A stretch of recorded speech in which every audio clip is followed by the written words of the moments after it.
Hello all. All right, so you want to buy a house and you're not a U.S. resident or U.S. citizen. All right, check out this video.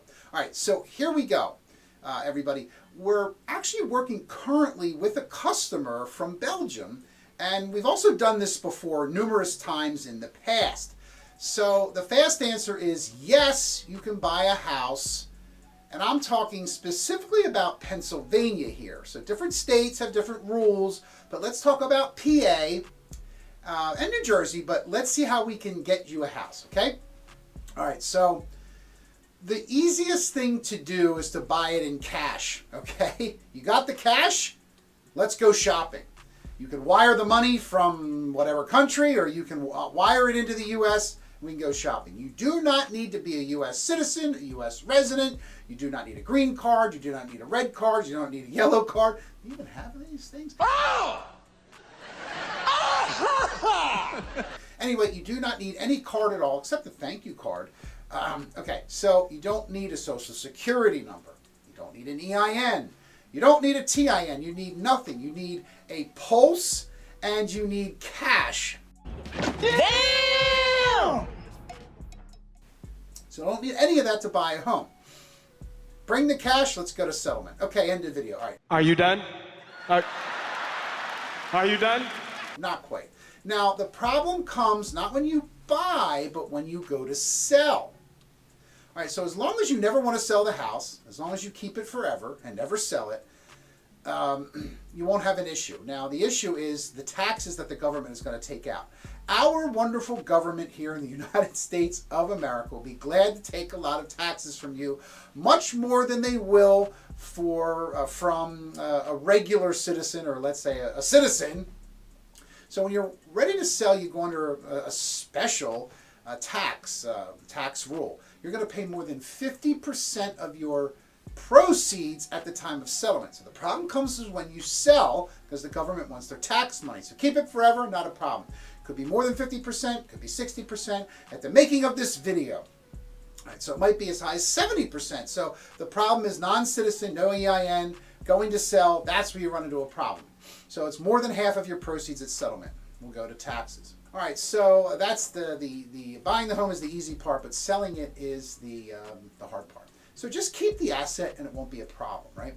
All right, so now what if you need to get a loan? Well, it's like, well, I don't have that kind of cash. So a lot of people ask that. So the best, easiest way to do that is we need to prove your income. We don't need to prove you're a U.S. citizen. We don't need to prove you're a resident, although it would be very helpful. If you have an EIN number or a social security number or a TIN number or an ITIN number, I'm not saying 100% unequivocally you need to have this, but it's going to be very helpful. The EIN, employer identification number, or TIN, the taxpayer identification number, will show that you have paid taxes here. And the reason is we need to prove your income to get you a loan. So we need to prove that you've been working in the United States or for a United States company for at least 2 years. Now, if you have steady income, we can get you a mortgage. I've said it here. You heard it here. And you can make a steady payment. We can get you an income. We need simple, provable income, EIN number. We got you covered. All right, so let's say you're just moving here, like our friends from Belgium, and the company is based here. They want you to move from Belgium to the United States, but you live in Belgium and you're moving to the United States. So this is not a problem. Now, it does take a little bit more work. We have to do more work. You have to do more work. The mortgage company has to do more work. So that's why you might hear or think or say, well, I heard you can't do this. It's just work. It can be done. We actually might have to call the underwriter to get this process. But you may find it pretty easily the answer would be no, but we can get you a property. Now, sometimes we do have to wait. Okay, you do have to establish residency. You have to establish income for a certain amount of time. Most of the time, the general rule is it's 2 years. Now, it could be only 2 months. It could be 2 weeks. It could be 4 years. But the average is 2 years. But it's always relative. We can establish credit here pretty easily in this country. If you got a cell phone bill, we got you covered. You got a magazine subscription? Do they still have magazine subscriptions? We got you covered on that too. So, provable income, We need to establish credit. Now, if you're a permanent resident, temporary resident, refugee, asylee, I think that's the right way to pronounce it, or a DACA recipient, you are likely allowed to buy a home. Now, you can finance the purchase too. You just have to show a green card or a work visa.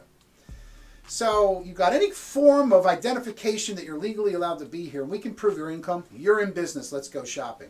Now, I've had a question. Well, I want to buy a house and it's $200,000 and I want to buy it in all cash, but I don't have any of the money in the bank.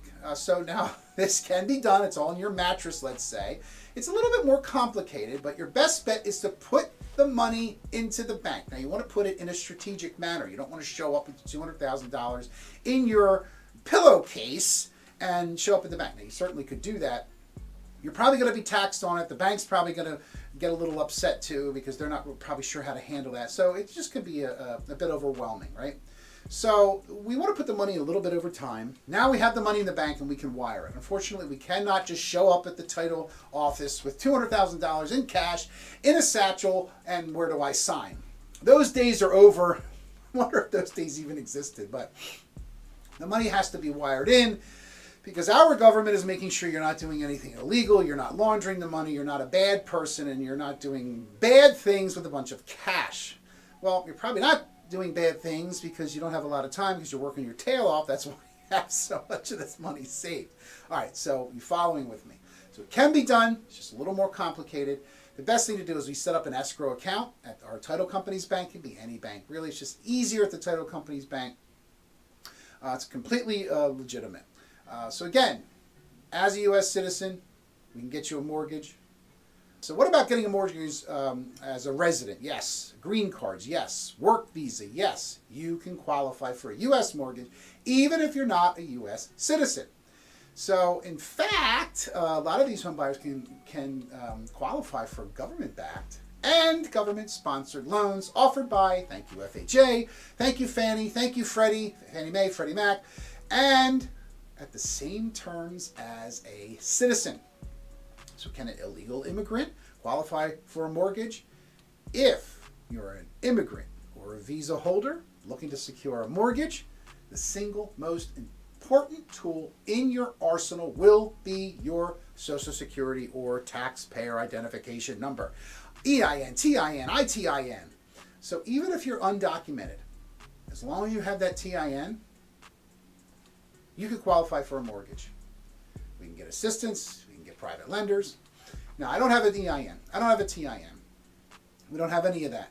I just swam here from I don't know where, from Cuba, right? What the hell? Yes, we can get you money. We can get you the loan.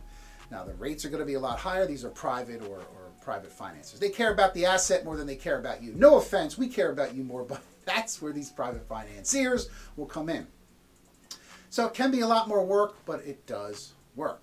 Now, one of the key factors in determining documentation needed for mortgage eligibility is the borrower's legal residency within the United States.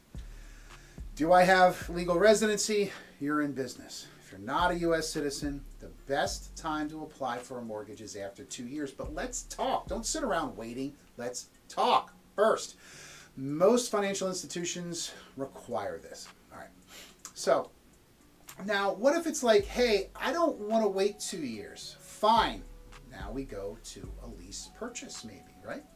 Or we go to more creative financing, seller-held financing. We're going to need cash. We're going to need as much cash as you can. And we're going to need to establish credit as well. It's going to be very helpful. But most likely, you can come in as an illegal alien, no EIN, no TIN, no proof of residency. We can get you a house. I mean, that's the straight answer here. We can do it legally, but your best bet is to apply. Let's show we're applying for residency. Let's show we've applied for an EIN. I've also actually seen local banks, through a relationship created with a non-resident, give them a mortgage. They give them a car payment, they give them a credit card. You could also put up collateral. So it starts out small. Say you give them $500 cash. This is the bank, a local bank, any bank. And you use that as collateral to get your credit card. Now you build your credit and you can build into getting, let's say, a car loan or getting a larger credit card payment. So we can build credit that way. So you have a comment or a question, please hit me up. Comment down below. Down below, hit subscribe, hit that bell notification. If you're a non-resident or you are a resident, why don't you hit that up? Say Go USA or Go USA, either way. I hope you found this video helpful. If you did, I'd like to hear from you. If you didn't, I'd also like to hear from you. Appreciate you supporting the channel, and I hope you have a great day, everybody.